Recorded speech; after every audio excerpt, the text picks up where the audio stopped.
होची आमे कपटी जते बेले काढी देबा संगे संगे छुआ रहबो। द्वितीय बेनिफिट होची आमे ताको लॉन्ग टाइम पर्यंत भूली की भी जदी ठीक पर्सन ठीक गोटे ठीक डॉक्टर बा ठीक नर्स द्वारा जदी ठीक प्रोसीजर जदी नै किबा ताहले हमकु जते दिन पर्यंत लॉन्ग टाइम हमकु से प्रोटेक्शन दे थालिबो छुआ रहबार हैला 10 वर्ष 5 वर्ष जते वर्ष चाहे हैला तार आउ गोटे बेनिफिट होची आमे मने पकेबा को पड़िबो नै जेंति मारलाइन हमकु डेली मने पकेबा अछि सेटा सेमति मने पकेबा को पड़िबो नाही।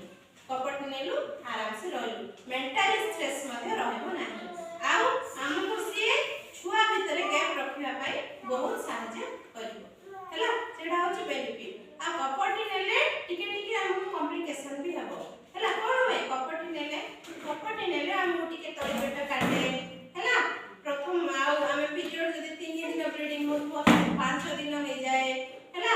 आउ टिके अंटा पेन हुए सेति पे कपटी नेला परे हमें तुम किछि मेडिसिन दिया जाए जोडा के 5 दिन खाइले तुम टिके रिलैक्स लागिवो हैला।